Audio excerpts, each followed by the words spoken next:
Welcome back to the Alternative Highs podcast, the number one podcast in Southwestern Ontario. Those are just facts. Quick PSA for y'all. This is usually where I shoot you a line of shit, but 75% of you just aren't subscribed. You're just over watching. Hit the subscribe button, helps me. And with that, on with the show. And today's show is pretty fucking rad, if I do say so myself. I have been watching this guy. I am a Facebook fanboy, if you will. His name, Kevin Moore. He has walked, what's the New Zealand trail? It's the Te Aroa. And that, I knew of you before because we have mutual friend groups. Yep. And we've growing up. Yeah. We've got all, but I never really got the gist of it until you started, because I can remember during COVID, the van, your van life. Yeah. And like, you're always doing something that's fucking cool. Yeah. And I try to, at least. Yeah. Boredom. I would like to say I'm just the most bored person ever. I just get bored very, very easily. And then I do something usually extravagant or extreme because of my boredom. But yeah, I like doing stuff. So born and raised here? Yes, sir. What before we get to this, because this is fucking cool. What did you do in Chatham prior to saying like, I've had enough of you? Okay. Well, that's it. That's a long story. I don't know how much time we have, but okay. So let's just say I'll go up to when I was 24, I went traveling and I pretty much have not stopped traveling since then. Yeah. Previous to that, I had bought a house when I was 20. So, and because I worked at International Navistar. Oh, yeah. Shout out. Worked there for many years. I don't know, 5 or 6 years. That's why I was able to buy a house, which also in turn has snowballed into why I'm able to have a cool life because housing prices were awesome and I sold mine. So blah, blah, blah. And so I did that. And before that, I just lived your normal life. I think I worked every job there is here. I worked at call centers. I worked at the wheels. I worked at restaurants. I did everything. But I was a big skater. I even had a sponsor when I was young. I was an aggressive rollerblader. If anyone has ever been to the skate park back in the day, they probably knew who I was. Yeah, that's really cool. I think I was the first guy to do a backflip and I was the first guy to do the Sears rail on rollerblades. Come on. That's awesome. Maybe someone else did it, but I was definitely one of the first. That's awesome. But yeah, it was like back in those days, it was really good. Chatham was really fun back then. Yeah. I haven't lived here for a long time, really, truly now, but it sounds like it's a little bit tougher to live around Chatham these days, but it's still beautiful. I just got here. I just drove through town and it's beautiful. All the art and stuff. The art is so beautiful. Really, really cool. Something I think has been missing here for a long time is a little bit of color, a little bit of life. So that's really cool. Yeah, it is. And I know there's lots of festivals and stuff that do happen as well. I know Retrofest just happened. Just passed. This year was kind of a flop. Rain like, can I swear on this thing? You can rain like a motherfucker, I heard. It rained like a motherfucker. Well, yeah, because I was in London and Toronto. It was raining that whole time I was up there. And then I came here. So I'm assuming it rained as well. So. Yeah, it was cats and dogs. So sponsored rider too. I didn't know that. Yeah. Cool. Oh, man. It was really cheesy. It was just a website called Skaters. Yeah. Well, we got free clothes and hats and stuff to send them videos. But, oh, yeah. That was way back when really you didn't really have videos. You had to have a big old actual camcorder to record. So it's probably a good thing. There's probably a lot less evidence from the shenanigans back then. The only thing that was a saving grace for me was that there was no cameras. Oh, yeah. Because my life could be kaput. Yeah. But, yeah. So I didn't know International in Wheels, two of the greatest things that started chat. Yeah. Both kind of kapooey. But what'd you do at the Wheels? I was just a carny or whatever. Yeah. Yeah. The Wheels would have been such a cool spot. It was when it was dying too. I was I worked there. Cuckabutt. But yeah. That's still great. You can go in there and do everything. You can just go back and forth, do every single thing. Yeah. There was never an issue. But yeah. So at 24, you start traveling. Where was your first spot? So I'll go deeper, I guess. So my dad passed away. He had problems for like many years. So it was good. It was better for him to pass away. But when he did, he didn't leave me very much. But the little he did leave me, I was like, well, I could sit here and drink and smoke all this money away, or I should go do something. So I got my Teach English as a Foreign Language certificate, I guess it'd be called. And then I went to China. So I flew to China, never been overseas. I've been to the States before, but never been overseas. Went straight into it. I was there for 6.5 months. I worked in multiple different schools. I had like 2 different public schools and then 1 private school. And then the story everyone likes to remind me of is I also got a job as a model when I was in China. So I was a clothing model for a clothing company. And that's a story on its own. Dude, if we can find a picture. I can find a photo. pop up at this point, Daniel. Yes, I can show you some photos. Yeah. They're pretty damn good. I can show you now, but we can do that later. Yeah. I don't know how much post-production there is, but yeah. So then when I was in China, I got offered many, many jobs, and they're like, you should stay here forever. We'll sponsor you. But I was like, man, this is my first time traveling. I'm not going to do that. So then I spent another 6 months. I think I was 2 days shy of a full entire year of traveling since I left Canada. And I went through Vietnam for 3 months, Thailand for 5 weeks, Cambodia for a month, Laos for 2 weeks. And I went back to Thailand for 2 weeks because my mom came out, which was super cool. Had a crazy time with my mom. And then she was like retiring or something then. But then I was like, all right, I've traveled for a year. The bug is satisfied. My wanderlust is cured. I'm going home. And I don't think I was home more than 5 months. Back up a little bit. I had turned my house into a rental at this time when I left. So I had a rental property. And then I came back and I had like shitty tenants that I had to deal with. And so then I was kind of in my house a little bit. And I was like, oh yeah, blah, blah, blah. And I was like, I don't want to be here. This is boring. Yeah. I mean, there wasn't really a lot of good jobs. You could like get a job then, but it was not a great time. So I was like, no, I'm just rent it out again, and then I'm going to leave. And that is when I went for a little tour through the States for a couple of weeks, but then I went to Nepal. So I said, I'm going to go do one of the most difficult hikes in the world. So I went and did the 3 passes trek, which is basically you go over 3 passes and it goes through the Solukhumbu region, which is the Everest region. I never went to, obviously, Everest, the top, but I went to Everest Base Camp, and then I went to Cho Oyu Base Camp and Amadablam Base Camp, and then we summited 5 different mountains as well. They were over 5,500 meters. That took 28 days. I never showered, not once, for 28 days. I was probably the smelliest I've ever been. Yeah. That was like really extreme, but also Nepal is a little bit simpler in the sense that there's always somewhere to sleep. Like as long as you make it there, there's going to be a lodge and there's going to be a hot meal and there's going to be a beer and you got to bring your own sleeping bag and obviously, but you're going to sleep on something, wood, maybe a cushion, maybe an actual bed.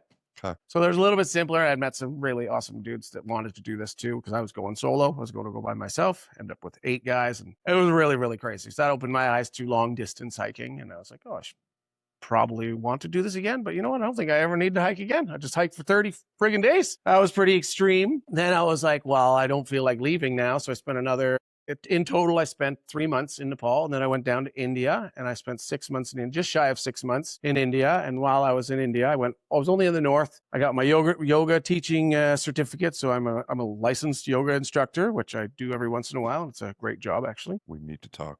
Yeah, it's a great. I'm an old man. I feel like I'm getting old now, but you do yoga 2-3 times a week, and boom, you're like a new man. It's great. Yeah. So then I spent pretty much like 6 months, 5.5 months in India, and I was just like, oh yeah, it's time to go home. I have no money. Left, so I should probably go home and get a job. And I meet some guy, and he's like, why go home? I think he was German. He's like, well, I've worked in Australia and I've worked in Canada. I've done both of them as like a working holiday. And he's like, Australia makes so much money. You should go there. I'm like, boom. Flew to Australia I went to Malaysia and Singapore, Sumatra, and then I flew to Australia, and then I did 1 whole year in Australia, I was mostly on the West Coast, and then I went down through the whole thing, went up to the center, spent some time in the center, which was amazing, incredible, near Alice Springs, and then I went over to the other side. So 1 year, lots of traveling, a little bit of working. Yeah. You might know Darcy Sloan. Darcy Sloan was there at the same time, and we had some pretty big shenanigans going on when he was there. Then from there, I had another tenant problem in my house. So I'm like, I need to go home. Thankfully, I had like great friends that helped me like sort things out while I was like. I was going to say, God, that'd be stressful being on the other side of the world. Yeah. And dealing with what would be minor, really, but that is your life stream. That was like a bit of my like income stream. Yeah. I'm going. Canadian dollars translate well in most of the places. Australia, not so much. It's about the same, but yeah. And then, so I was like, oh, well, I got to go home. But I mean, that seems crazy to just fly straight home. So then I went through Bali. It's really cheap to fly to Bali from Australia. So I went through Bali, through Java Island, which is all Indonesia, but Bali, Java, and then Sumatra. And I went through most of that. And then I flew home. From home, I stayed for like 3 months to sort out. I did some renovations. I was like, this is rad. And then down to Mexico. And I spent 3 months in Mexico traveling around.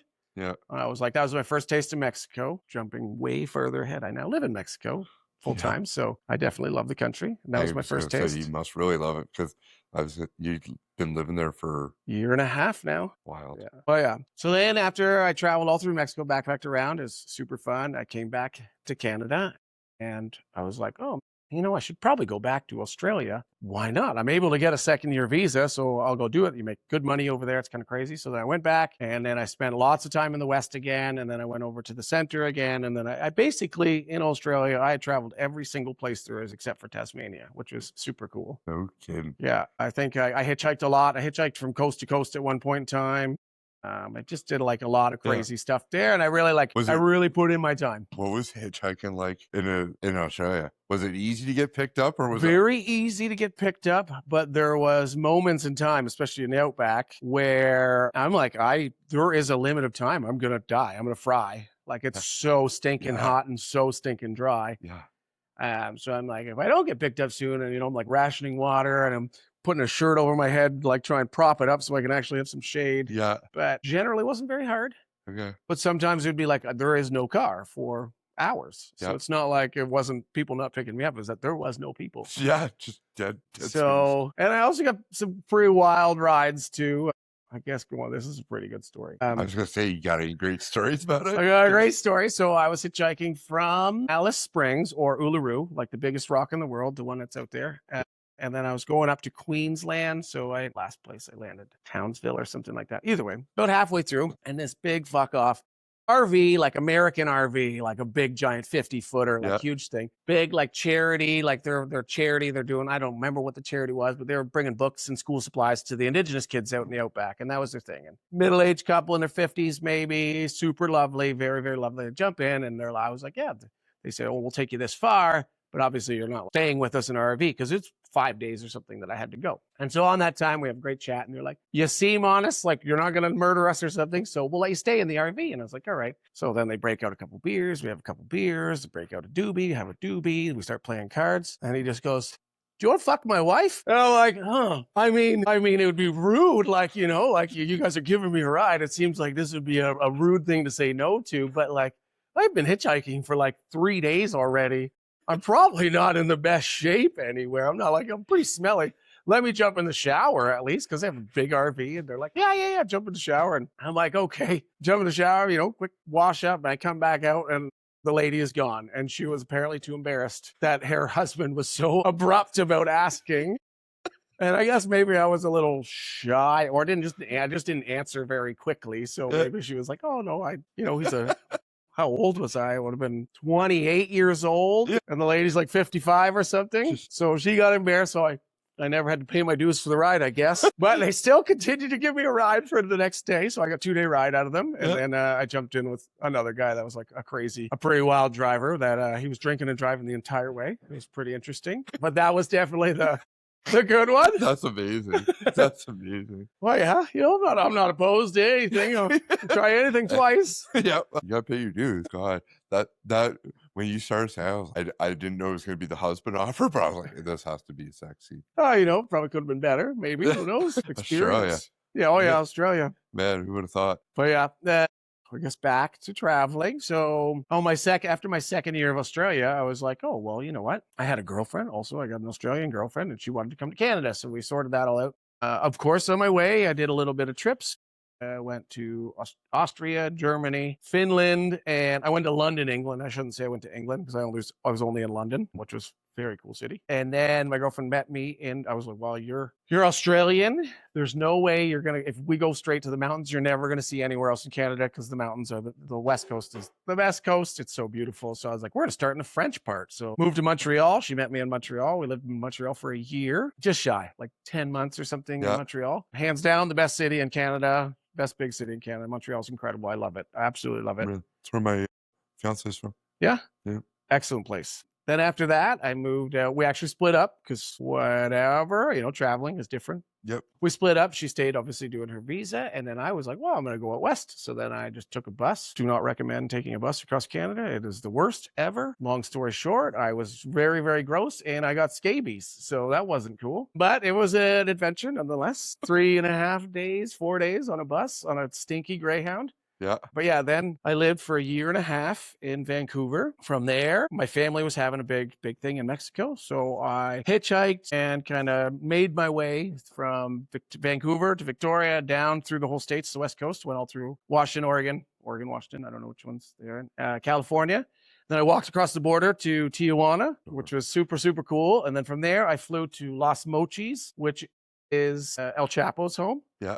And that's where like a big giant war was. So like it's not exactly a place you're supposed to go as a tourist, but it's the jump off point of a really cool train. It's called the Barranca del Cobre, which is the Copper Canyon. And it's a Grand Canyon that's 5 times bigger than the Grand Canyon. It's so beautiful. Wow. So that was the beginning of another 3-month tour through Mexico, which was super, super fun. That's when my Spanish was a little better. I actually was like not complete idiot. Yeah. So then after that, I was like, oh, I'm going to go home. I got to be done. The wanderlust has got to be cured by now. And so I came home.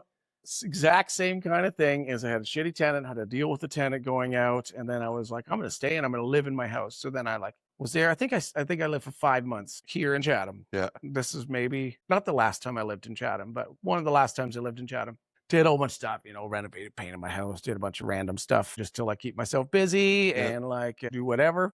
Then I was like, I want to go to New Zealand. So then I flew to New Zealand. I did my first whole year there. And then between New Zealand, I was like, oh, I should probably do something. So then again, I went through Indonesia and then I jumped all the way over to BC and I spent some time in BC. And then actually the reason why I was there is because of COVID. That's why I was in New Zealand and I got stuck because of COVID. Yeah. So I was on my way. I flew from there to Australia. I got stuck in Australia for a month and then I came home and I was in 2 weeks. You got to do the stupid quarantine or whatever in Vancouver. And then I came home and that is when I wrote that book. So And this book. Yeah. Dude, where's my walking stick? How long did this take you? Like from hype to ideas to like you became, this was cool. Yeah. So how do I explain that? So I knew I was going to write and try and publish it from the very get-go when I was doing the hike. So because long story short, my mom had passed away and my mom had come visited me in New Zealand. And I had mentioned like, man, there's this crazy hike. It's super beautiful. And I took her on like a section of the hike and she was like, wow, this is like the crazy. It's so beautiful here. Cause it's like a mini Canada, like every single environment landscape that's in Canada smushed. And that's New Zealand. Like there is the prairies, but they're really tiny. There is the mountains, but they're really tiny. There is like the forest, but it's really tiny. There's volcanoes there, but they're like, it's pretty interesting country for landscapes. So cool. I'm like, this hike does everything. When my mom passed away, I didn't really know that I would get anything, but I knew like my mom's bound to have left me something. And I was like, fuck it. I'm gonna rack up my credit card and hopefully my mom has left me some money to pay it back. And I kind of thought, like, what the hell else am I gonna do? There's a few of my family members that were upset that I was leaving again and going to New Zealand a second time just to go do this when after everything. And I was like, well, in my mind, I know grief doesn't really have a playbook that you have to follow. And I thought, man, if I just go disappear for a while, go by myself into the bush, hike, put some effort in, maybe I'll be able to sort some stuff out and clear up my head. And I mean, I can't say it worked, but it did something. Yeah. So during that, I was like, well, one thing that would be really good is if I mentally write everything down and I put lots of effort into that. So then when I get home, I will have another thing to like continue keeping my brain occupied because I don't know, losing your mother is something I don't wish on anybody, but most everyone has to go through that. And it's pretty devastating, I guess. My mom was really important in my life. So she was an incredible woman. Anyone who knows her, she was almost famous in Chatham. She's a really good lady. So Dad helped me like kind of put things into perspective, I guess, that I'm like, I need to finish this. In my mind, that was like a weird closure. Yep. So writing while I was walking helped to put my thoughts into words. And then because I knew I wanted to kind of publish it, that was really like lots of effort, like extra writing, extra stuff, extra videos, extra sounds, extra everything to try and really tie as much as I could together. Then when I got here, I was like, I still have my house. So this is when I was officially going to like finish off my house and I was going to sell it. So I was like, all right, I think it took me about 5 months, but I was like, my goal is 6 months. I'm going to have this written, done, published, all that stuff. So I think I got it done in about 4.5 months. So then I spent a month trying to get an agent, which that's nearly impossible unless you are a middle-aged woman or in the LGBTQ, whatever the letters are, community. It's just the way it is now. Books are not generally written by 40-year-old men. It's just not the market for agents. So I'm like, whatever, that's okay. There is always self-publishing. So I self-published it myself and I did all the marketing. Like I said, I hate marketing. I think it's the worst ever. And I don't know what happened or how it happened, but this book took off and it ended up like hitting, I think, top 600 books on all of Amazon. Yeah. I hit #1 in every single category in 5 different countries in the world. This thing sells hundreds of copies every single month. It still is in the top 10. For some reason, I sit at the same table in the same places as John Krakauer and like Bill Bryson's books, who are like super famous and like crazy. And this book just continually does well. I don't understand why. I'm always looking. I'm happy it is. It's fucking cool, man. Yeah. And it's like this is what I really stand for, is like acknowledging people, local people, for doing cool shit. And like you're so humble about it, because you're like, I don't know how. It's fucking cool. It is. So it's branded the opposite of an inspirational, because there's many hiking books. You know, what's that? Straight, and like there's so many that like become super famous. Yep. I mean, John Krakauer, Into Thin Air, I think it's called, Into the Wild, it's called, where with the guy Alexander Supertramp and stuff like that. They're always inspirational, and this changed my life, and I was able to overcome something, grief. Yes, that's a part of it. Really, I was smoking pot at the top of mountains. I was carrying wine bottles when people are like, we have 10 days to hike, and you're carrying a bottle of wine? Are you stupid?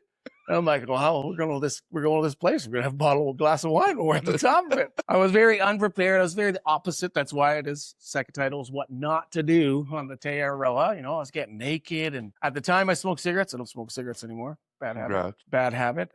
But yeah, like people are like, how are you not dead? Like, this is the most grueling day I've ever had. And you're up here hacking darts and drinking a bottle of wine. I'm like, I don't know. I'm not the smartest, but I definitely have some good motivation. But yeah, so that I think also it's not exactly, it's a little bit more for the opposite end of the reader group, I guess. I don't know. I'm not really sure how to explain why it's done so well, but I mean, the trail's very popular. You don't have to explain it. You just gotta, hey man, that's what it is. That's pretty cool. Where can people get this?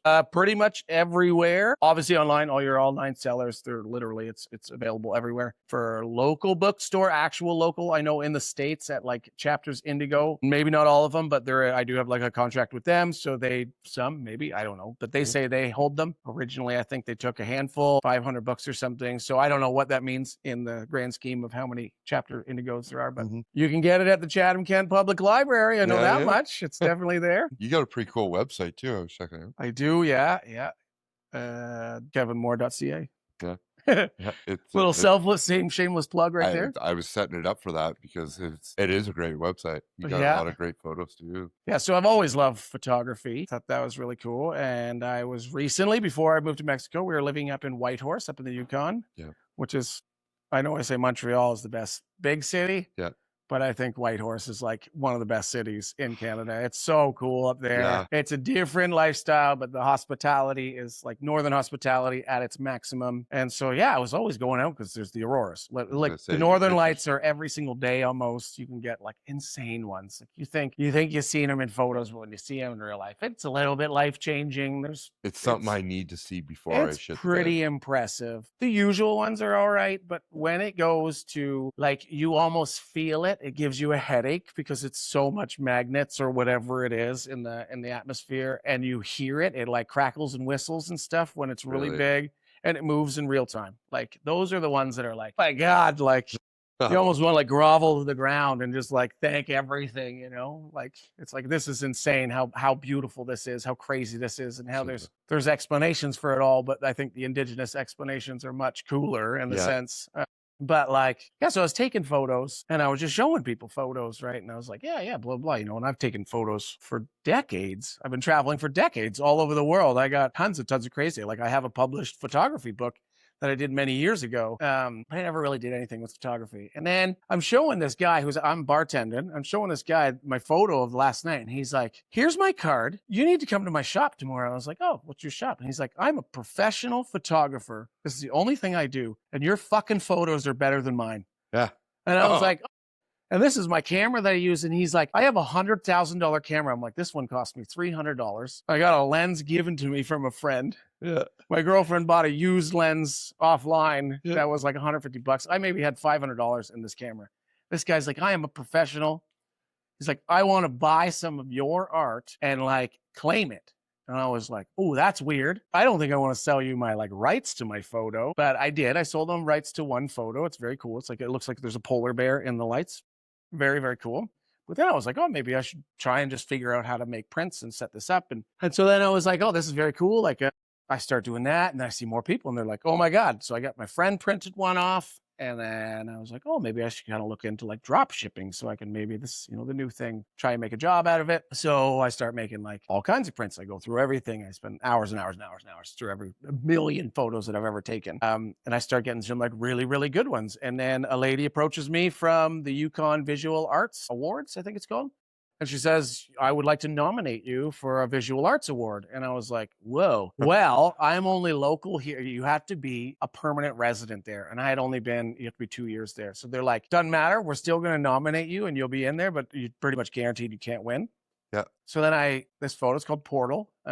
You may know Trevor Legary's got one of them. Yep. I think there's only 4 of them ever that I've ever printed. Yep. It's a really good photo. And yeah, and so then I went from that. And I think I had 20, 30, maybe more people like, I want one of these for my house because it's very common to have an Aurora photo in your business or in your house or whatever. So I was like, sick. All right, I'm going to figure this out. So I started sorting everything out, going like super high end, super premium. They weren't cheap or anything, but I probably had about 10, 15 people buy it. And then I started advertising through groups. And then I think I've sold a print in 11 different countries now on different walls. That's amazing. And then I've done some fundraisers that made a whole bunch of money for the hospice in Chatham, which is super cool. That's awesome. And then that advertising added more. So I was like, all right, well, I don't even have the time to deal with this anymore. So that's when I was like, I'm going to make a website. And so you can kind of just order your own. And we got to get one ordered for in here. But as time went, you know, there was tariffs that went on and all that garbage that happened. And then it just became too complicated. So I turned it off. So if you do want one, we do have to talk personally and I can still sort that out for you. But like I took away all the drop shipping stuff because it's just too complicated. But like very cool. It is super cool. There is a brand new hotel in Whitehorse and they have a print. They bought a print in their lobby. The CEO used to drink beers and he's like, we need prints. So hook me up with one. And I was like, sick. That is amazing. So yeah, so that was kind of cool to like, I guess that officially puts me like I'm a professional photographer. I'm not really a professional photographer, but it kind of puts me in that. I've made money from photography. You're professional. I think that means it's professional. I don't know. You're a professional photographer, professional author. Like I just got to ask after all. And how do we get to here? How do we get to the next one? Yeah. Oh, wow.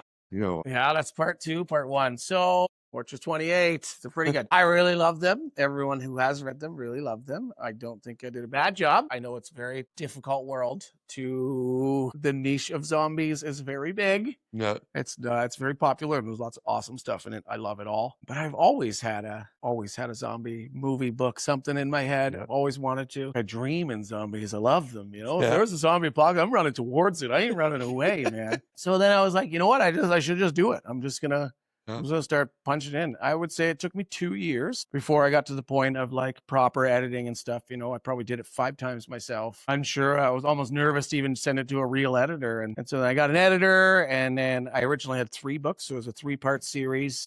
And then the editor's like, yeah, I don't know. Like, that's very cool to have 3, but maybe it's better to have like 2 big ones. You can actually people prefer bigger books nowadays. Actual readers like bigger things. I don't want little tiny books anymore. Mm-hmm. So it's like, okay, I'll listen to you there. So I chopped it down to 2. I went through like beta readers, went through proofreaders. Then I was like, all right. And I had lots of like, you know, tips and tricks come back through beta readers and stuff. And I was like, if I'm going all the way, I might as well go all the way. So worked on getting an agent. I don't really have a real agent. I have someone who helps me. I don't really have a contract. They're just like stoked. They're like, I like what you do. And they'll advertise on their own as well.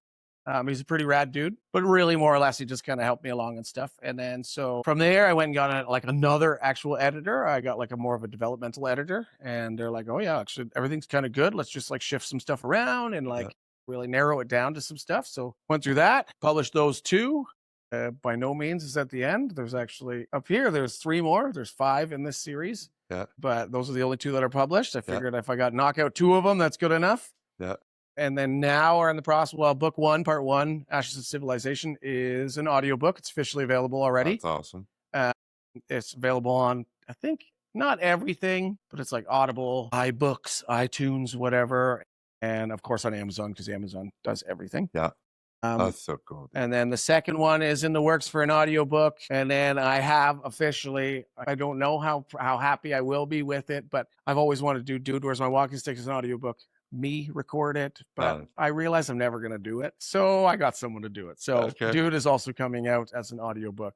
That's awesome. But yeah, me not reading it, maybe like, well, slow it down in the sense that it's not as quality, but whatever. The guy's got an awesome voice. It's very cool. Yeah. He's Canadian, so he's got a Canadian accent. All right. But yeah, the other two are, I mean, it's difficult. By no means is it doing bad, but it is a challenge. Yeah. I do too much, probably. I never sit down long enough to actually put effort in. So I bang out some marketing. I got the other guy who bangs out some marketing. I try to push as much as I can, but then it's like, I'm spending time dealing with the audiobook. It's hard to market at the same time. I mean, maybe one day I will actually like hire a marketing agency or something like that. I don't know, but for now, I'm quite happy with what it's doing. Dude, it's so cool what everything's doing. Like, yeah. And then, I mean, you got one more over there, I actually see. So that was, I was just bored. My girlfriend left for 5 weeks. I didn't want to do this anymore. And I was like, you know what, I'm going to do this thing they say on TikTok, make a coloring book. And so of course it's artificially generated in the sense that I was taking my photos and I was plugging my photos and then saying, making this into it. So it's all inspired by my photos and stuff like that. But yeah, I'm not an artist. All the cover I did myself because I do graphic design. I did all the covers of mine. Like I've got the art printed and then I do the graphic design of it. So but like actual drawing of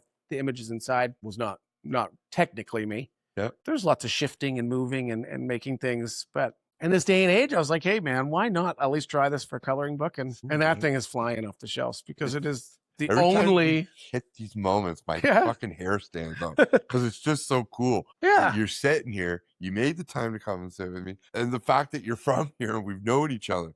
Yeah. It's fucking cool. Like, you're just such a humble human because you wouldn't talk about this, would you, if I didn't ask you about it? Probably not. I'm a terrible salesperson. I am generally pretty terrible at my resume. Like my Instagram's useless. I've traveled all over the world more than probably all of the traveling influencers on the planet. Yeah. I've done more than them. Yeah. My Instagram has like 4 posts, like I'm so bad at like self-promotion and so that also probably doesn't help.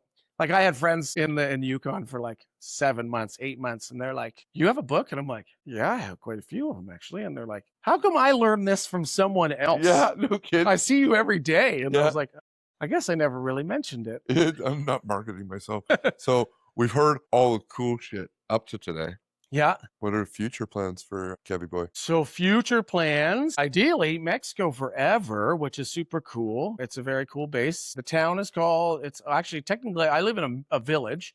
It's a village of about 3,000 people. It's super authentic. There's only 3 gringos, me, my girlfriend, and our friend Jamie. She's Australian. And we're the only white people there. Yeah.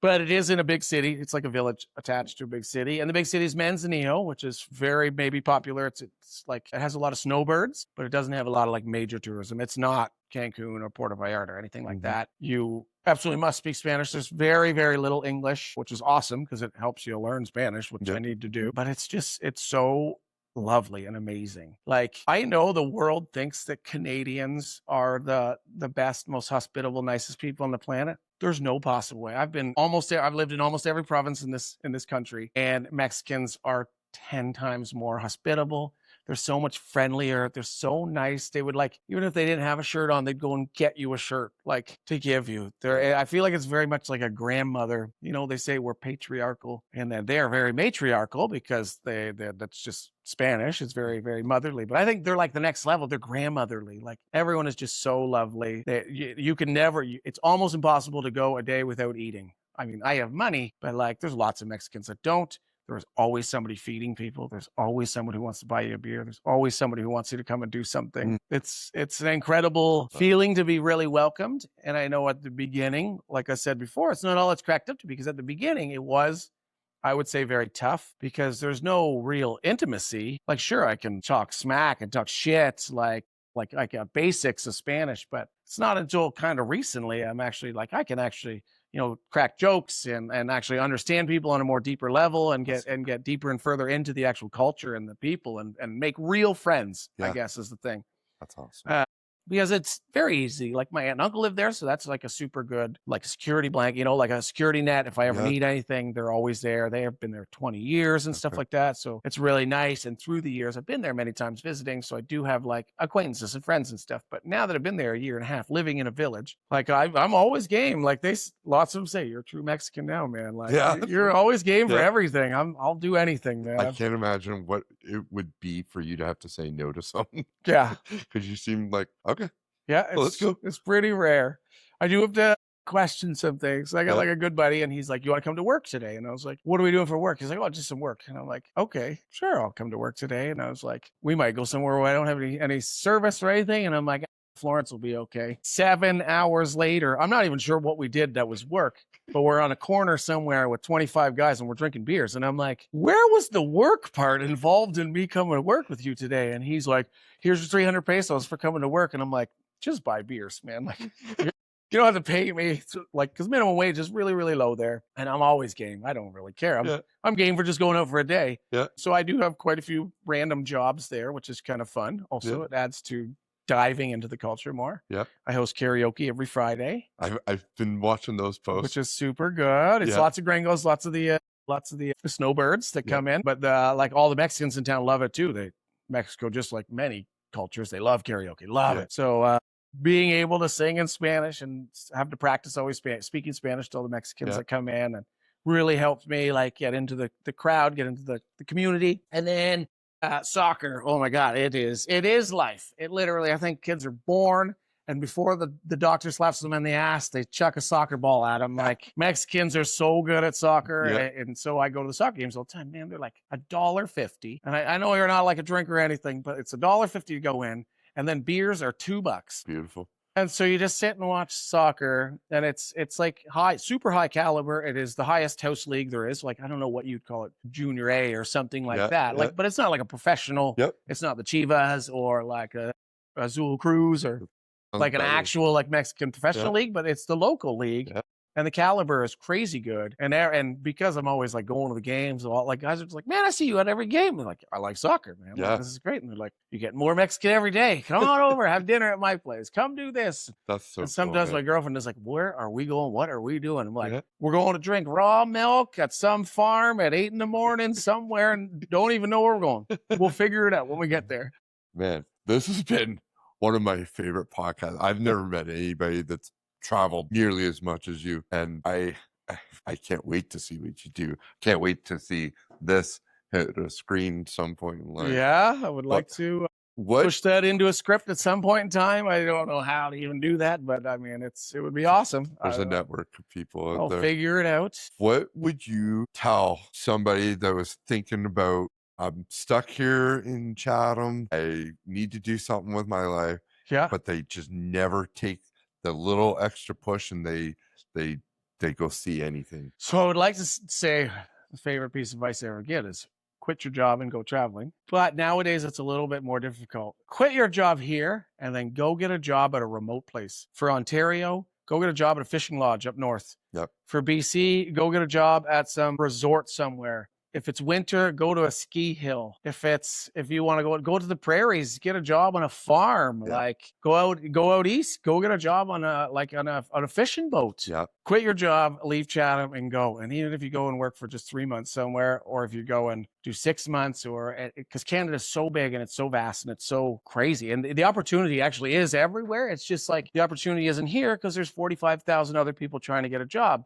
But if you go somewhere where there's only 2,000 people, they still need jobs, especially those resorts that are like in buttfuck nowhere, like way up in some lake in northern Ontario. And it's just some crazy fishing lodges where rich people come in, fly in, they want to go fishing. You can go be a house cleaner or go be a fishing guide or go drive the boat or go do anything. And in that time, you will realize that nothing is scary. People are not evil and bad and dangerous. Everyone is lovely, amazing, welcoming. Nobody is what it's like on the internet. Nobody's angry. Nobody is trying to hurt you, attack you. Like none of that will happen. And then you will also realize how much ability you have. Because like half of everything is just trying something. And almost everything is teachable. You can learn anything. You can be dumb as a piece of wood, and somebody can teach you. If they got the patience, you can learn something. That's amazing. And it'll open your eyes to how much you can accomplish and what you can do. Because I mean, half things say, "Well, I don't have any money." I understand if you have kids, that's a whole different thing. But if you don't have children, I mean, go borrow $40 for a bus ride and go somewhere. And half those jobs will actually fly you in so that they can have you a job, because they can't get people. Right. I mean, I've worked Australia, New Zealand, China. I did like volunteer work in Vietnam. I did volunteer work in India. I work in Mexico now. I've done volunteer work in the States. I've worked all over Canada. Like it's not like it's impossible to find stuff. You can get it. And those sometimes they're terrible jobs, but when you are somewhere else, that terrible job is so much less terrible. Like I've been a dishwasher at a vegetarian restaurant. I didn't care because I met some awesome people there. And then they're like, let's go surfing. And I'm like, this is a great day. I was going to say, you're very, you find, I'm sure it would be easy for you to find that person that's going to take you on your next adventure.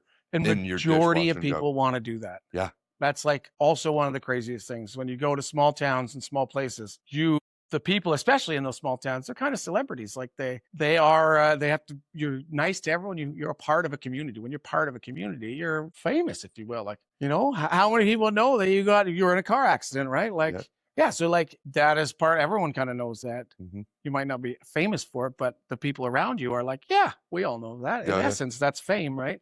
So if you're in a small town and they're like, this is the guy who's the really good fisherman that back in 1992, he sang karaoke at Christmas. So now every single Christmas he sings karaoke because that's part of his character now. And then when you go to these places where all these characters are, you become a character. You're like, oh, there's the outsider. Let's take the outsider somewhere. Let's go somewhere with this guy. Let's do stuff with this person. And I mean, you know, sure, of course, there should be some boundaries, but I mean, saying no is not the greatest thing. I like saying yes. It doesn't seem like the cool thing to do anyways. No.